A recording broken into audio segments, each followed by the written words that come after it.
Christine Geoffrion, toi Christine, tu es donc professeure de psychologie sociale et notamment tu travailles notamment, je crois, beaucoup sur les questions RPS.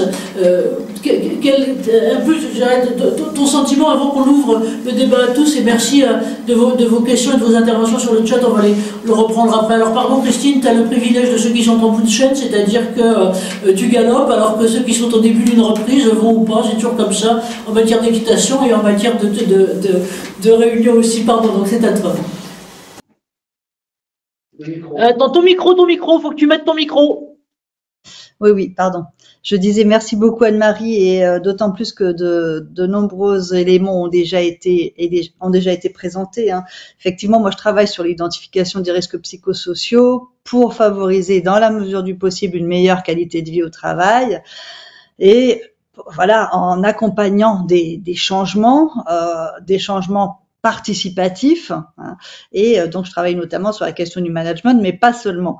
Donc là, en fait, par rapport à ta demande, moi j'ai bien entendu et j'essaye de faire comme ça le lien entre les différents publics qui renvoient donc à l'enseignement, puisque on a commencé avec Dominique Pinchras sur la question des élèves, hein, et avec Agnès Lebrun, moi je partage complètement cette idée c'est ce que j'avais mis dans mes notes finalement, ce manque de stabilité. Je crois que c'est vraiment ça qui est extrêmement anxiogène en ce moment.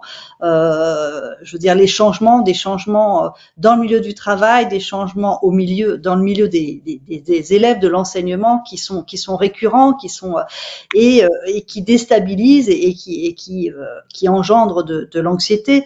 Alors évidemment, on est en plus dans un contexte ô combien anxiogène, puisqu'on l'a rappelé, hein, voilà, le Covid, la guerre qui vient de se déclarer en Ukraine, le Samuel Paty, etc.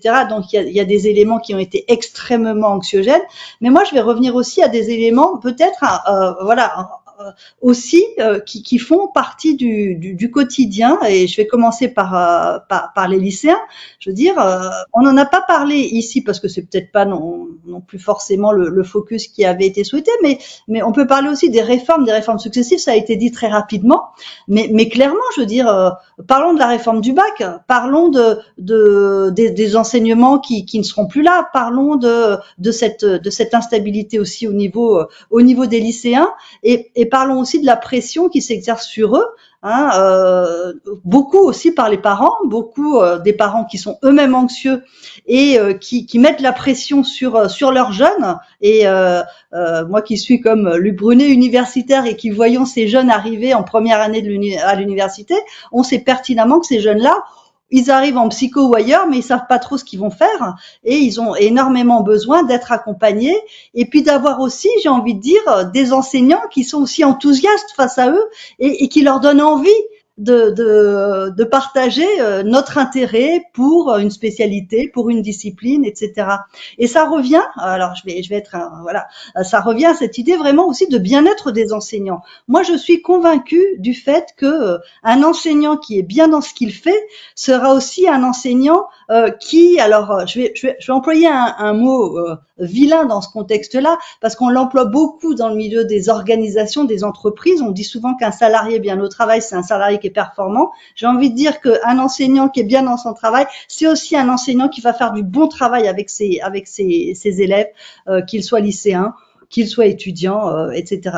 Donc, je crois vraiment que là, qu'on a des problématiques qui sont partagées, hein, sur cette question de soignons l'aspect psychologique, et je suis très heureuse d'avoir entendu beaucoup parler de psychologie, que ce soit par Catherine Nave-Becti, que ce soit par Mélusine au niveau de la MGEN. Enfin, on a vu l'importance aussi, hein, de cet accompagnement par des psychologues, et c'est tant mieux, hein. D'ailleurs, soulignons quand même, on peut le dire, hein, Luc, je pense qu'il sera pas en désaccord avec moi, que ce sont essentiellement des psychologues du travail, hein, qui sont là justement pour favoriser des ateliers collectifs, pour favoriser des échanges, pour mettre en mots justement toutes ces difficultés, mais en même temps pour essayer d'activer des leviers qui soient positifs, parce que c'est ça l'idée au final. C'est certes les choses sont stressantes, sont anxiogènes, etc.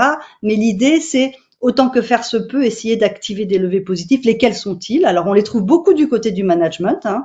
Et là, justement, je me permets, hein, très modestement, mais ça m'a fait écho tout à l'heure lorsque vous en avez parlé, Catherine, la question des risques psychosociaux qui sont très peu présents dans le document unique d'évaluation des risques, par exemple. Et il se trouve que nous, dans nos masters, eh bien, notamment, moi, j'avais encadré une étudiante dont la demande avait été faite justement de travailler sur l'identification des risques psychosociaux dans les établissements d'enseignement agricole, par exemple. Et donc, 2 années de suite, hein, une première année, un inspecteur de l'enseignement agricole était venu nous faire la demande, et donc une première étudiante qui d'ailleurs par la suite a fait une thèse, pas sur cette question, mais qui avait fait un très bon travail dans les enseignements dans les établissements d'enseignement agricole, donc qui avait fait proposer un diagnostic, et puis donc d'autres années. Mais je vais voilà. Une perspective, je t'arrête, Christine, peut-être pour merci à toi, hein, parce qu'effectivement la balle après est dans, j'allais dire, dans vos camps à tous, enseignants, mais toi qui a aussi pour vocation, j'allais dire, comme aussi Mélusine, Harley et vous tous,